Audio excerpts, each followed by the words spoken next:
This is Building Lifestyles, a show designed to help everyday Australians create a lifestyle that inspires them using property development strategies. On the show, you'll hear from everyday people changing their lives doing property development. You'll learn from their successes as well as some of the challenges they've faced along the way. We also talk to experts from a range of fields who share specialised techniques that you can use to accelerate your property journey. I'm your host, Amanda McEwin, and I'm the founder of the Rising Star Developer. And I'm really passionate about helping everyday Australians build lifestyle using property development.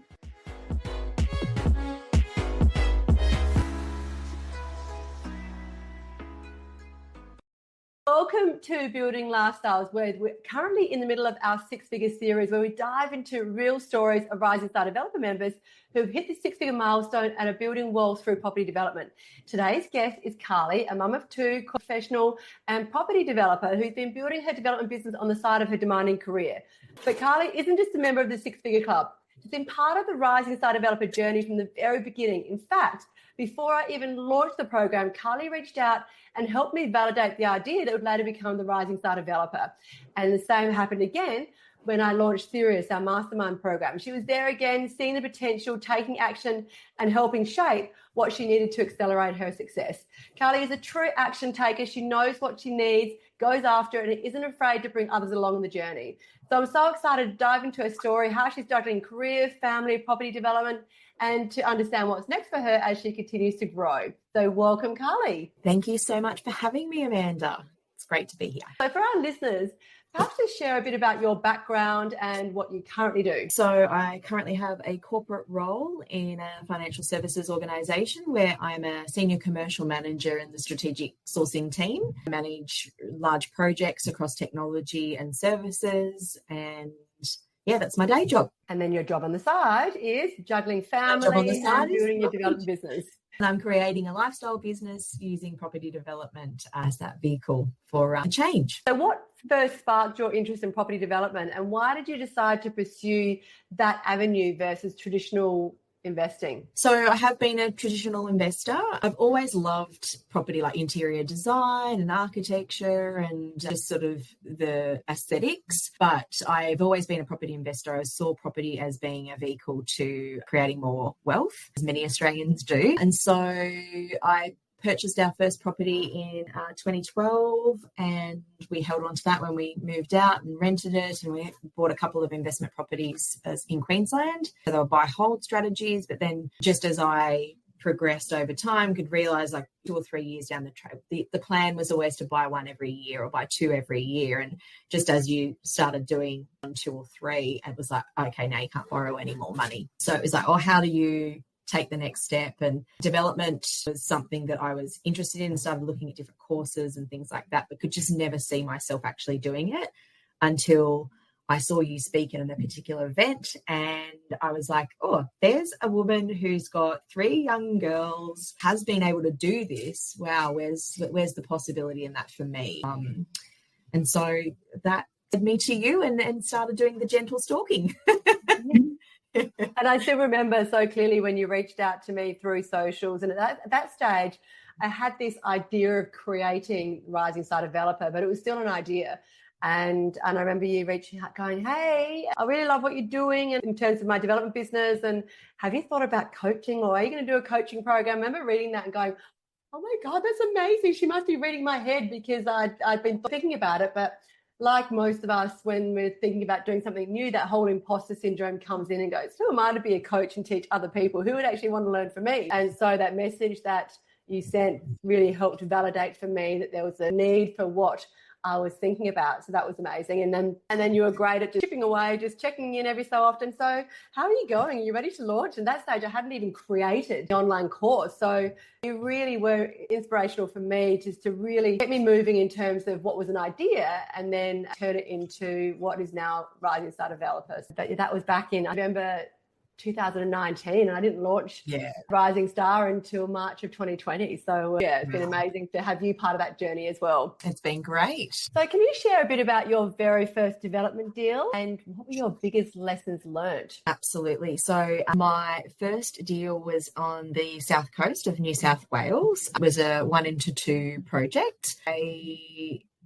using all of the tools in the course. I was doing the feasibility. I was reaching out to builders and real estate agents and just connecting the dots with what sort of was recommended in the course. I was fortunate enough that the builder I had built a relationship with basically took a lot of the heavy lifting off my plate. So all of the planning was done through him, all of the DA, everything like that. So I didn't really need to do that stuff for myself, which was actually really lovely, because whilst I was learning the process, someone else was doing the work and I could follow and ask questions and all of that sort of stuff. So that deal took about 18 months to complete. We had lots of challenges along the way. It was in the middle of COVID. It was a really incredible time in the location because there was just a huge amount of building work going on, and with material shortages, then lots of labour shortages, there was lots of challenges to overcome throughout the process. And when you're not managing it, as in the builder was managing all of it, there was communication breakdown and constant following up and things like that, which was quite stressful when I was stuck in Sydney in COVID lockdowns and couldn't manage things. And it wasn't until we moved away during one of the lockdowns when they opened up that we were able to come down and watch the progress and then sort of take a bit more ownership of how the project was rolling. But the really successful outcome, the market was hot. We've retained both of those properties and had them subdivided and revalued.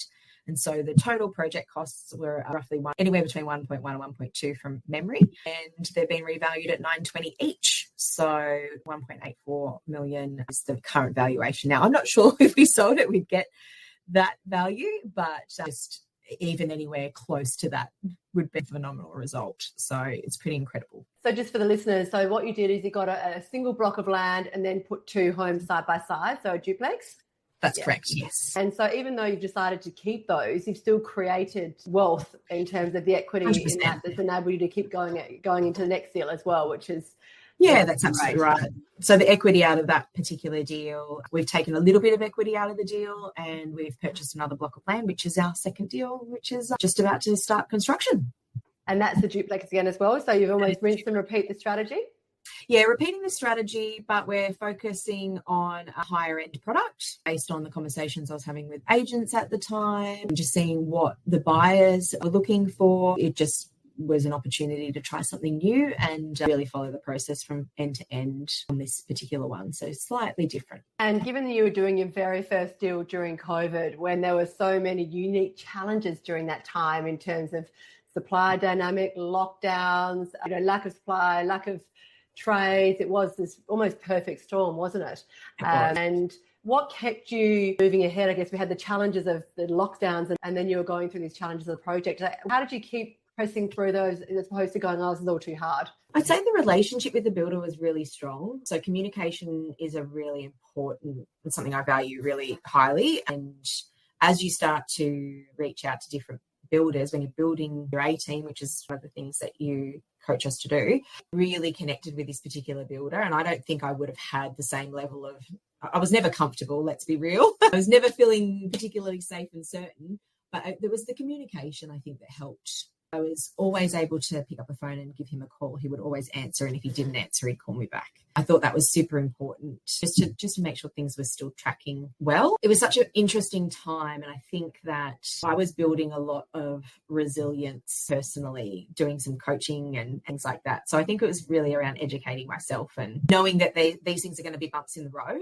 Not that anyone knew what was happening during that COVID time, but when you can sort of set yourself up without having the expectation that everything's just going to roll sequentially and it'll all be roses and rainbows. I think just having that exposure to groups like Rising Star, you could see that there was challenges in every project. They were different, not always the same, but just the way that peaks and troughs of life was really there. So I was able just to sort of take that step back and take a breath, and having people to reach out to like yourself to be able to go and share that nervous was a nice thing to be able to do. You could lean in on the community.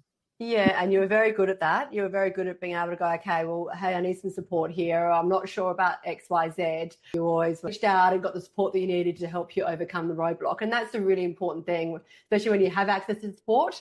People can have access to support but don't actually use it because they think, oh my gosh, I could be asking a silly question or what have you. But you're very good at being able to to tap into that to help elevate you. And property development, like anything in life, is that roller coaster ride where you have your ups and downs. And as I teach in our very first module, is, understanding your why are you doing this in the first place? Because you need to draw on that as and when you start hitting the roadblocks, because when you think about how many components are involved in a project, there's going to be a few little bumps along the road. But when you're clear about what you're creating and why you're doing what you're doing, it really does take your mindset at upper level, so you're not stuck in the weeds thinking, oh my God, this is chaos, how am I going to get through this? You're like, okay, I've got a challenge here, I'm going to work through these challenges, an answer to it. I'm just going to find the person to be able to help me navigate through that, and if I don't know, then I'll tap into support to be able to help me understand that next step. But it is a really important thing, and you're particularly good at this as well, is understanding the bigger picture. So you knew that what you were creating and what it was for and how that was going to help your family. Yeah. And so when you're clear on that, you can overcome any challenge that comes your way. Yeah, that's probably something I didn't articulate, obviously. The why is always the big driver, but it was never, because that's so embedded, right? So you're always working towards something for your family, or for more space and time in your day, or, better financial freedom, not financial freedom, I hate that word, but, just more choice to do with what you wish, because you've got more finance. Like that's the goal, right? So when you're in the weeds of property development or anything for that matter, it is just about taking that step back and keeping those things that are in the background driving you. Yeah, and you raise a really good point there as well, because we talk about this whole financial freedom dream, but in reality, yes, it's about that, but it ultimately is about choice. It's having choice as to how we spend our days and as to how the lifestyle that we lead, and the financial side is just the enabler, but ultimately it's the choices that we want, because that's how we can build the lifestyle of our dreams, when we have that choice. So what was the turning point? A lot of people think, okay, this world, who am I to be a property developer? How can I do property development? You even mentioned that very early on. What was the turning point in your journey where you thought, you know what, I can do property development. I'm going to give it a crack. Was there something that helped you overcome that block? I would say, as I mentioned, I was doing some coaching prior to joining Rising Star, and that's probably what gave me the courage to reach out to you in the first place, right? So I was just testing and experimenting. I really have developed an experimental mindset over the last few years, and it was really about just challenging what's possible, right? So I could see that you had done it. You were evidence for me, and I think that when you can see evidence of somebody else doing it, you know that it can be done. You know that it can be achieved. So it's like, well, what if they can have it, then why can't I? And not from a place of jealousy or envy. It's just like, well, hey, there's so much possibility in this. I wonder if I follow similar steps or the same steps, or even in the circle of those steps, would I achieve a similar result? And fortunately for me, I did, and I could see that it could be done. And I'm still seeing how it can be done. And it's just about now for me, it's like, okay, I now know I can do this. So do I want to go? Well, right now I don't want to go bigger, but it's just, can I apply this and get faster? Can I apply this and make it, create a business out of this? Can I apply this and help others? The big part for me, like I said, coaching, but I was also mentoring other women. And so when you can be possibility for other people, there is also a really big impact that comes with that. So it's like, well, if I can achieve this and I can show especially other women in this business, like from a construction standpoint, and I don't want to be negative towards males, but it's a hugely male-dominated industry. Women have such a beautiful way of being able to see, like, we can manage so much. We can run projects really well. We can see things that sometimes the blokes just don't see. So I think that we've got a lot of value to add in this industry. And when I could see that there was other women doing this in property, I just thought, well, why not give it a crack? It's something I'm interested in. It's something I can see a lot of value in. Something every Australian needs as a home to live in. There was just all of these things coming at me. So you were definitely a catalyst for it, though, I think. Oh, that's amazing. And raise a good point there in terms of the mindset. And the most important real estate we have is the real estate between our ears, because to be able to say, okay, you know what? You didn't know all the answers when you decided to jump down the path of property development, but you thought, okay, well, I'm going to try and find someone that is doing what I want to achieve, and then model them. And that's been my philosophy and one of my success traits right from the very beginning. And I still continue now. So every single year I think, okay, well, what is it that perhaps is holding me back? Is it mental? Is it physical? Is it business related? Whatever it is, there's always something that we can identify within ourselves that's holding us back. from achieving where we want to get to. And when you can find someone who's already achieving what you want to achieve, then what you're effectively doing is you're fast tracking your results, because you might spend 3 to 5, 10 years trying to work it out yourself and then go, okay, yeah, I finally got there. Why would you want to do that when you can go, hang on, this person's already done all that work? Why wouldn't I just go and learn from them and replicate what they've done and then go ahead? And I think that's a really good formula for success, because I effectively see it as an insurance policy, because I would rather learn off somebody else's mistakes than create my own. And you may create your own along the way, but the big ones to be able to get you faster, I see a huge amount of value in investing in myself and learning from people. I will continue to do so, because it also inspires me. Like, I think, you know what it's like, Carly, when you're learning something new, especially as you get older in life, it just lights you up. It just gives you that fire in your belly to think, you feel like the personal growth you get, even if you don't implement everything that you learn, but just that being in that learning environment by choice, a bit different from when you're at school. When you have to go to school, you have to learn things you don't want to learn. As adults, we get to choose how we want to learn. And when you're learning and growing, it just makes you feel so much more inspired and alive in life. And I mean, that's amazing in itself, isn't it? It's part of our journey in life, really, to keep growing. Yeah, it's so true. And being a student for life. Yeah, 100%. So you've been part of the Inner Circle since October 2020 when you joined, and you were my 38th member when you came on board, and we're now over 700. So how has being part of the Inner Circle helped you in your development journey? Look, really initially, like especially in that first year, it was just amazing to share your progress, because I feel at times there's such a lag between different stages of the development process. And although you can control some of those elements, you can't control a lot of them. And so being able to share the journey along the way, and then coming to an event or meeting up with different people reaching out to you and asking questions directly, you got a bit of a buzz, because people were really interested. Oh, well, if I can see that and so that was like, because of the way that I approached it, to say, well, Amanda's doing it, I want to see if I can do that too. I could see other people were starting to see that in me as well. So I think that just helps build that, the ripple effect. Yeah. And so, the Rising Star really helped in the context of,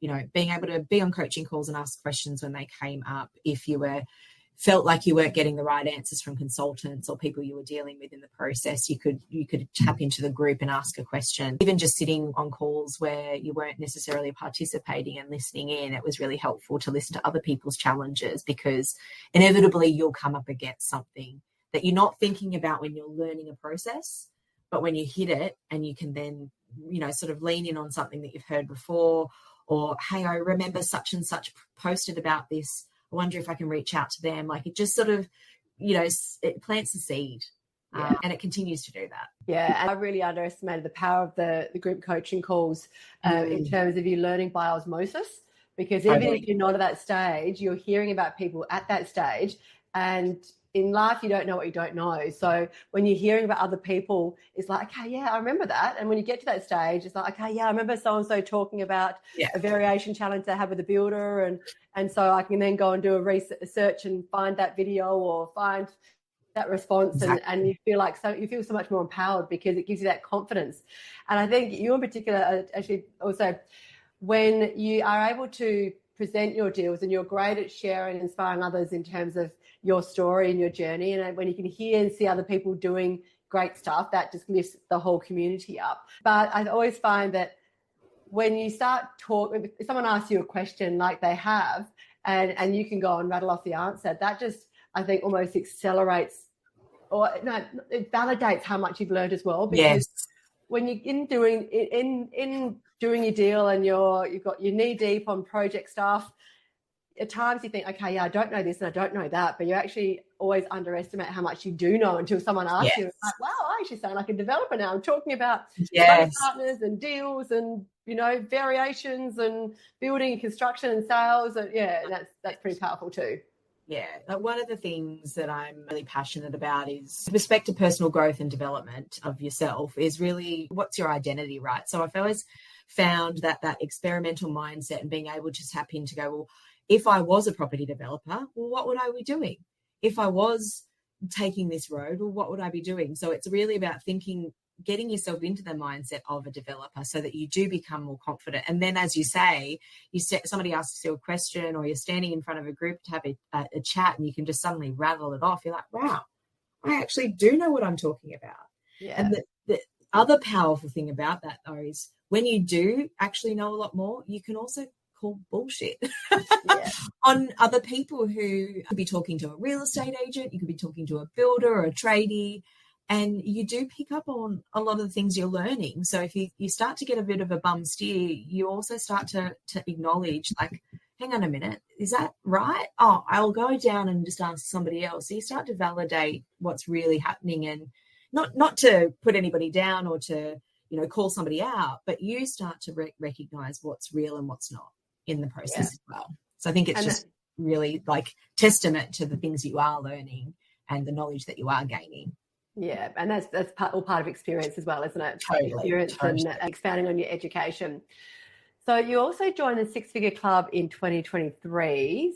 Just the project that you got there, how did it actually feel hitting that milestone? You know what? Like, in terms of being able to reflect back on the deal and go, well, look at how financially impactful that is. That wasn't at all what I got out of it. And I sort of knew that was what was going to hit me in the face, even though I was really happy to, like, oh, wow, look at the dollar figures that are pretend in my bank. It was just the amount of confidence, learning, the actual application of following it through. There's that many times where you're like, have I made the right choice? You do doubt yourself. Am I going to pull this off? And I think that that's really normal, but it's about when you're in those moments being able to go, oh, okay, well, there is a solution here, whether that's reaching out to somebody and having a chat or having a conversation with a consultant or having a chat with your builder, whatever it is. But I think it's that consistent action taking that I was really proud of. I was able to get myself to move, even though sometimes it felt super uncomfortable, even though sometimes I was doubting everything and I thought, God, am I doing the right thing? And then you can take that step, you back yourself and it comes off. Like, that part of it is what made me feel really amazing. Yeah, as I should. And I think it's also fantastic when you're part of community, because when you when you hit a milestone, whether it's six figures or whatever, those seven figures, you can't generally share that with your family and your friends around you. They don't get it because they don't understand the journey that you've been on. And I think it's pretty special when you can go to a community and go, guess what? I banked six figures today. How awesome is that? And have everyone go, yay, and celebrate you and boost you up. Because when you're doing property development, it can be quite a lonely journey, and that you're doing so many amazing things, but you're doing it from your desk and your computer and you're having the odd conversation. But to get to the end of a project and the pride you have when you see what you've created, but was vision on paper, suddenly in real life, and you're living in it, or you're selling it, or whatever stage you're at. But to then hit a financial milestone and have other people acknowledge that, I think that's really special as well. In a safe space where there's no tall poppy syndrome, it's there to help boost you. I think that really gives you that extra slice of joy that otherwise wouldn't be there, because people know what you know the journey that you've been on. So you also joined our very first Mastermind in 2024, and you've joined this year. How has that experience helped you on your journey compared to where you were in a circle? I really think that just the tools, really creating from my personal perspective, I'm in this to create a business that is another income stream for me. And I thought having someone that's already set up the systems that are working for them was what really attracted me. Also, being in a corporate environment, the nature of the workforce is changing all the time. There's always restructures. With the emergence of AI, who knows what it's going to look like in even 12 months. So I really wanted to have something that was there for me to be able to, number one, make a choice again. Do I want to stay in a corporate role, or do I want to have flexibility or create my own lifestyle business? And that I could see Sirius as being a really good opportunity to level up, make sure I had those, real foundational business practices in place. That was really what drove me to Sirius. And then I was very fortunate enough to meet a great group of people who will be friends for life now. So, and, again, like you said, not only community that you can reach out to, but, we're on WhatsApp together, we're chatting, people are sharing challenges that are happening in their lives, and you can pick up the phone and have a chat. And we do understand where each other's coming from, especially when it relates to the business side of things, because we are in the same business. So it's quite a lovely space that you've created from that perspective. So you sign up for something for thinking it's going to be something, and it's something very different. It expands you in so many other ways, which I think is just an amazing thing. Yeah, so good. And what would you say has been your biggest challenge in property development so far, and how have you overcome that? At the end of the day, property development's a process, and it's something that you can do. It's the inner game. It's the mental side of it for me that it's always, you think, okay, I've overcome a particular block or a challenge. That block or challenge will just keep delivering a lesson to you until you really have broken through. I feel that is that self-reflection, making sure that you're keeping on top of the things that you say you want and staying true to yourself and being really honest with yourself about those things. I'm not a wallflower. My thing's always boundaries. I'm a very committed person to mostly other people. And so it's something I have to be really careful of, because I'm committed to myself also, and you can't be committed to two things at once. So I think that's definitely a block I'm still working through, but each and every day as I go in with that, experimental and the identity of a property developer, what do I need to do today to move myself forward? Is it one? Often it's two or three things you can tick the box and move on from, and then I can get back to other things that are important to me or my day job. So it's just making sure that I'm committing to the right things and continuing to be really conscious of that and moving through those blocks and being just really open that no one's doing this perfectly. No, You just got to keep moving forward, keep putting one foot in front of the other, and that is my mentality, is just to, even though when those challenges are smacking you in the face, whether it's personally or professionally or in the property journey, one foot in front of the other is the only way to go. And what can I do today? That's the question I ask myself. What can I do today that'll just move me one step forward? Yeah, no, that's a beautiful perspective, that's for sure. And always keeping that perspective on while we're doing what we're doing is key as well. What are some common mistakes that you see people making when it comes to property development? I think a lot of the time, just from observation, is that we all get rose-coloured glasses from time to time. So people just think that you can buy a block of land, put a property on it, and you're going to sell it and make $1 million. And it's just not true. It's really important to... One thing I struggled with for a number of years, as you said, I've been in the Rising Star since 2020, and I'm only on to my second deal. It's 2025 now. So it's, taken a long time for me to get there. But something that really challenged me in the early days was feeling confident enough to reach out to real estate agents, to builders, to act and talk the way that I needed to be able to come across, because you'll meet people that just don't give you the time of day because they think you're spinning wheels, and sometimes you are. You're trying to learn and you're trying to move forward. And I think that a lot of the times people get met by those blocks and stop, because it isn't just about buying a block and putting a property on it and thinking you're going to make that money at the end. You've got to know your area. You've got to have a feasibility that you understand. You need to know the numbers, and you can validate those numbers really simply by reaching out to a few extra people. So if it's an extra couple of phone calls or an extra cup of coffee or even a lunch to a real estate agent, whatever, it gets you there. You're building your knowledge base, and the more you can put yourself out of that comfort zone of going, well, I'm in position, or I just don't have time today, or what have you. Like, I think that's the big mistake, is that people don't know their area well enough. They don't know the numbers well enough. They assume before validating it with multiple other people. It isn't a simple, it's not an easy process. It's a simple process, but it's not necessarily easy to carry it through. And I think people just need to stop thinking about the money at the end and actually just do the work. Like, the journey is really so powerful. You don't know it until you're in it. It's always easy to look back and, the hindsight of it all. But unless you're really driven to understand something. So one of my key pet hates or pet catchphrases is, start with the end in mind. I never got it.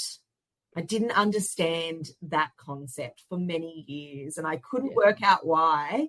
And now I do, right? So people, you go in with that mentality of, I'll buy a block of land, put a house on it and you'll make money. Well, no, like, there's structures that support that. There's a whole planning out how you can do, and so you can create a business out of this. You actually need to know all of that. You only get to know that stuff when you throw yourself in the deep end and start learning, So I think that's all part of the like, that's where I think people make mistakes. I think that there's a bit of naivety. There's not a willingness to do the bloody hard work that is required to do it. Like, and the thing is, it's really heavy lifting up front. I think it's heavy lifting up front to learn this process, to really get to know a feasibility study, to really understand the market that you're playing in. But once you do that heavy lifting, which could take you weeks or it could take you a year, depending on the type of person you are, took me about a year because of, life. And I was okay with that. I wanted everything to happen faster, but I didn't have the capacity to be able to do that. But once I learned the process,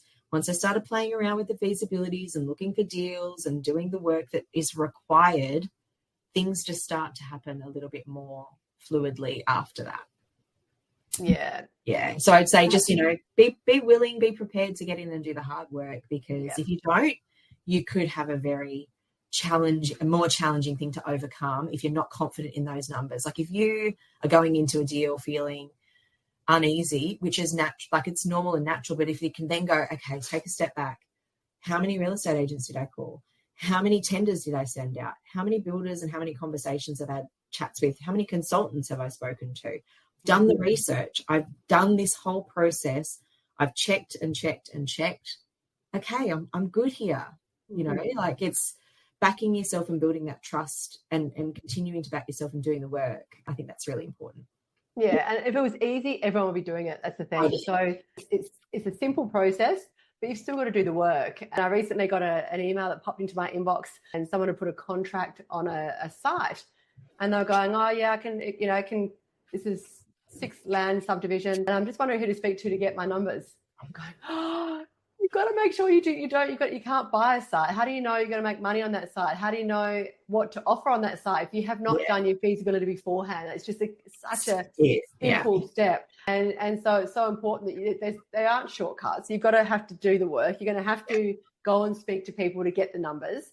And if you don't do that, and if you go onto a site without even knowing the numbers, that's where your risk just skyrockets. And so it's so important. You just got to do the work. So that's right. And it's so interesting, like that story that you've just mentioned about a 6 site. Like you don't have to start with a 6 site. Like there's so many lessons you learn from any build. Like build one house, build a single house. Like do the numbers on. In a location, can I sell a house for more than I bought the block on, and I, put a construction on there? Will it sell? Like, are new homes selling for considerable amount, whatever the monies are? Like, just do the work in the feasibility, understand what the outcome would be.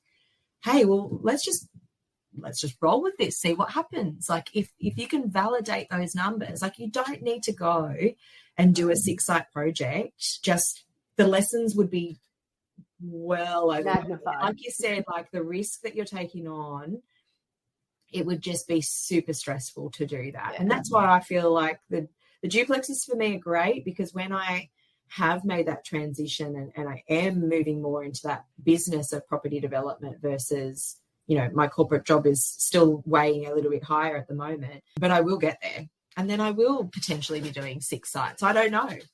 It's not don't need to go that far, that hard, And it doesn't matter whether it's a single house or a 2-site, 3-site, 5-site, whatever. As long as the numbers work and you're working within your capabilities, you take the ego out of it. It's just purely, is your deal profitable? And we've got many members who are just doing single house deals, and they're doing amazing. Great. So you don't have to complicate your world. So, and you find that your capacity just gets bigger and bigger each time you do things, because you learn more and you're just growing more. Yeah, no, definitely. So if you were starting from scratch again, what's one thing you'd do differently? One thing I'd do differently is 100% build that consistent practice of deal finding in. It's something that I've learned over time is it's my easy thing to drop off if I get busy. And it's the most important thing, so that you can, when you've built the capacity, like I've been talking about the whole time, when you can start to see the patterns, when you can see that when you're doing deals or doing deal searches all the time, then you start to see, oh, this is going to work, that's not going to work, this is going to work, that's not going to work. Oh, there's the diamond, because you're consistently in the practice of it. And your brain's pinging all over the place. And if you know anything about your reticular activated system, then you just start to, when you're in the practice, you're in the daily work of deal finding, then you start to see and spot those gems a lot quicker. So I would say that's where the big nugget is for me. If I was to start again, that's where I would place my focus. Yeah, that's interesting. And one thing that I've identified in all of the people that I've been exposed to through Rising Star is it's not necessarily who's the smartest. It's not necessarily who has the most money. It's those who are consistently showing up, and they're the ones that end up getting there. And the time frame may vary depending on what else is happening in their world. But yeah, consistency is really the key to success. Yeah, 100% agree. So what advice would you give to someone just starting out? Just start and keep putting one foot in front of the other. It's going to be a journey. It's not a quick one. Like I said, the process is simple, but the road will have smooth and bumpy parts. And it's just about continuing just to put one foot in front of the other. Make sure there's something that you're doing every day that helps you stay in the game. Yeah, it's really just about starting and keep moving forward. Yeah, because there will be roadblocks, there will be setbacks, and it's just that willingness to keep putting one foot in front of the other, to keep going, keep starting if you need to keep starting. Yeah, no, I love that. Well, thank you so much for sharing your journey, your words, your experience, your words of wisdom. There's so many nuggets of gold in what you shared with us today, and I'm sure someone's going to take away something different. So thank you so much. Look forward to continuing to watch your journey and where you take your property development as well. So thanks so much for your time. And I look forward to you being part of that journey all the way as well, Amanda. And thank you for all the support that you give us and all the guidance. And now that Al's also on the team, it's brilliant just to see the dynamic and how much you both bring to all of the members in Rising Star. So thank you. Thanks so much. Bye for now. Thank you so much for listening. This is Building Lifestyles, a show designed to help everyday Australians create a lifestyle that inspires them using property development strategies. This podcast was produced by the Rising Star developer. We've been helping Australians realise their financial and lifestyle goals since 2020. We play a pivotal role in educating, supporting and celebrating the goals and successes of our students and our community. To find out how we can help you realise your property, wealth and lifestyle goals, head to our website www.risingstardeveloper.com.au. To make sure you don't miss an episode of Building Lifestyles, be sure to subscribe to and follow the show in your favourite podcast app. And while you're there, leave us a 5-star review as it really helps others find the show. I'm Amanda McEwin, and we'll be back next episode with more tips on how you can build your lifestyle.